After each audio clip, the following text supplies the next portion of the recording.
Welcome back, people. You're still on to Wake Up Nigeria. Now it's time for our book chat segment. And we have with us Nancy Ekpezu. She is she's an author, and we're here to review her book titled Tips on How to Get Ahead as a 21st Century Educator. You're welcome to the show. Good morning. Good morning. How are you? Pleased to be here. Same here. Now, this teachers play a very critical in our lives, even as children. They basically serve a purpose, and they usually, in most cases, fulfill them. We can't do without teachers. They're like they're very, very important, basically. And your book here highlights, different.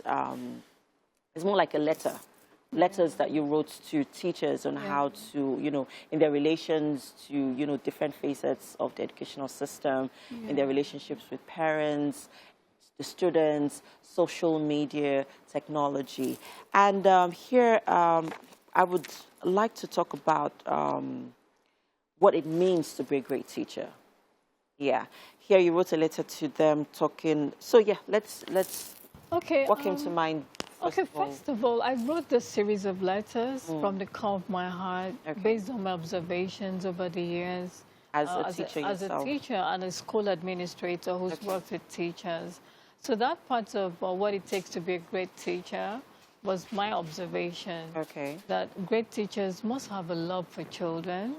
You can't teach kids without loving them. And it takes loving them to develop a relationship with them that makes them want to come to you, that makes them want to tell you about themselves, and all of that. And great teachers have a love for learning, And if you're in an environment where you're teaching, you must constantly also be refilling yourself, more or less, because you can't pour from an empty cup. And whatever it is you were taught in school at some point becomes obsolete. And so you must constantly be updating and developing yourself and, taking one professional course or the other, networking, and all of that. All right. I have a daughter who's at school.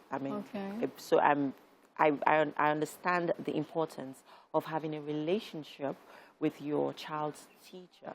And here you highlighted that that relationship is very important. Yes, it is. And then there are also a few teachers that I know, because to be honest, it's not all of the teachers that I've had a good relationship with.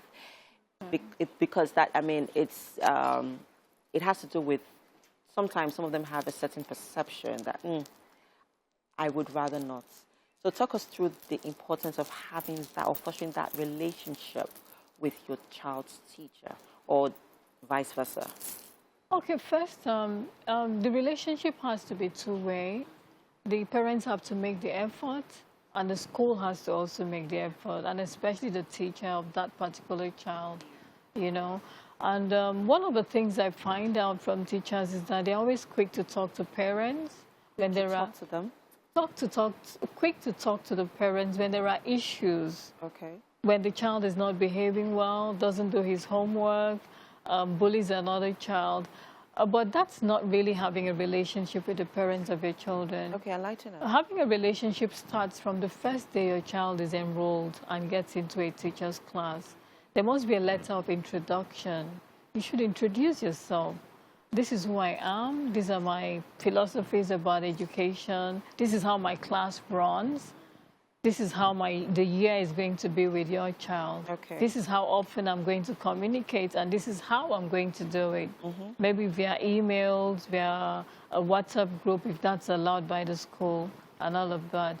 And another would be to take time to understand the child from the parent's perspective. Yeah, there's a homeschool connection that helps in learning that teachers often ignore. There's some things about a child that only the parents know. And if they bring that information to you through that relationship, it helps you relate to the child better. Now let's talk about a chapter here where you talked about the educator and the boss. Oh, yes, I did. And here you said that more than half of people who leave their jobs do so because of their relationships with their boss. Oh, that's true. Why do you think this is, important?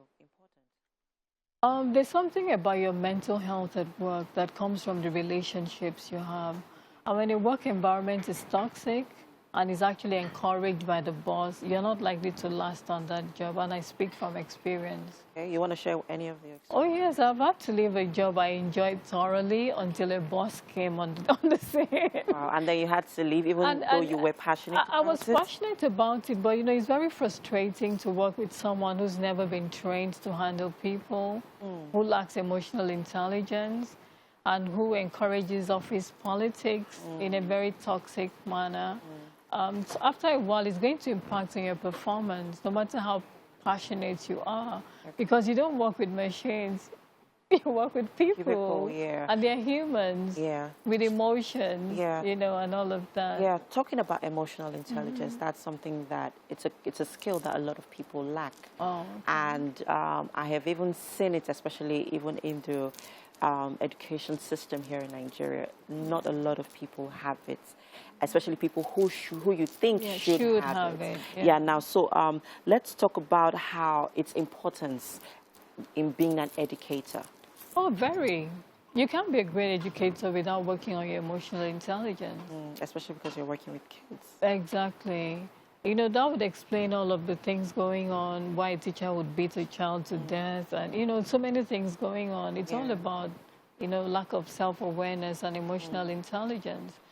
Because if you know what the impact your presence does in the life of a child and how everything you say impacts on them, how everything you do impacts on them, then you will be very cautious. All right. Yeah. Okay. Thank you so much. And this is definitely a must-have for every teacher out there. I'm so glad that you wrote this because, I mean, I believe that there's so much attention given to children, and you know, there's not so much attention given even to the teachers. I mean, people who are giving these children, you know, helping them through their purpose in life. Thank you so much for doing this. My pleasure. You're welcome.